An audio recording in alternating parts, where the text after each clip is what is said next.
In early 2026, Avelo Airlines ended its controversial partnership with ICE, closing its Mesa Gateway Airport base in Arizona, a move that marked a complete withdrawal from deportation charter flights. The Arizona facility had been the hub of Avelo's ICE operations, but mounting political backlash, public protest, and financial instability forced the airline's hand.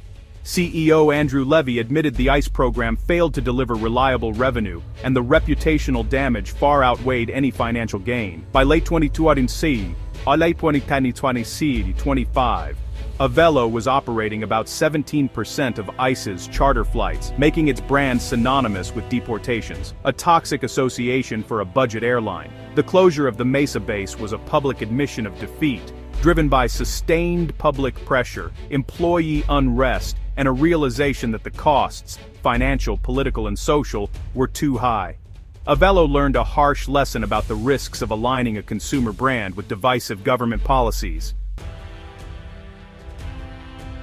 Avelo's ICE involvement unfolded against the backdrop of President Trump's second-term deportation surge. In 2025, the administration ramped up immigration enforcement, leading to over 605,000 deportations, more than during Biden's entire term. This surge created massive demand for air transport, and Avelo became a key player, conducting a significant share of ICE charter flights. The aggressive policy sparked fierce resistance, protests, and even violence in cities nationwide. Local leaders, like Minneapolis, Mayor Jacob Frey, openly clashed with federal agents after fatal incidents. Avelo's aircraft became mobile symbols of a polarizing federal agenda, making the airline a target for public anger and organized opposition. The company's decision to participate transformed it from a budget carrier into a lightning rod in the national immigration debate. The ICE contract, while seemingly lucrative, proved financially disastrous for Avelo. As a subcontractor, Avelo faced erratic demand, high operational costs, and complex security requirements that eroded profit margins. The flights disrupted schedules and required specialized crews, adding layers of expense not covered by charter revenue. Public backlash hurt ticket sales, especially in progressive markets like Burbank and New Haven, damaging brand loyalty.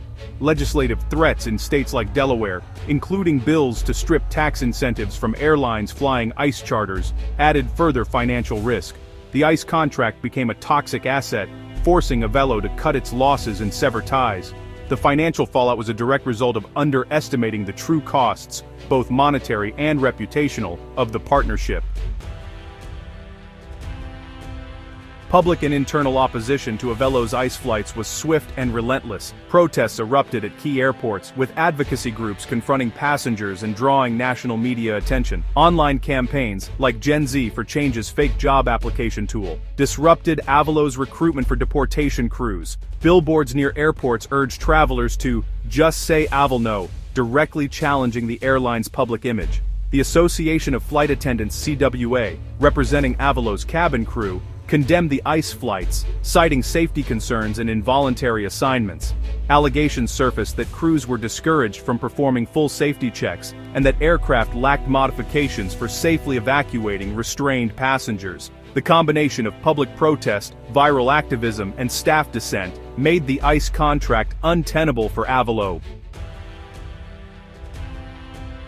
Facing financial losses and a PR disaster, Avelo launched a major restructuring. The airline removed 6 aircraft from its fleet and closed multiple bases, including Mesa, Arizona, and its entire West Coast operation. Bases in Raleigh, Wilmington, and routes from Hartford were also cut, dismantling much of Avelo's network. Avelo shifted focus to 4 core airports: New Haven, Wilmington, Charlotte, and Lakeland, aiming to rebuild in underserved markets. Plans for a new base in McKinney, Texas signaled cautious future growth. The retreat was a direct response to the ICE debacle, a costly lesson in the dangers of mixing budget travel with polarizing politics. Avelo now bets its future on a smaller, more focused network, hoping to restore stability and public trust. Avelo's ICE saga is a cautionary tale for the aviation industry.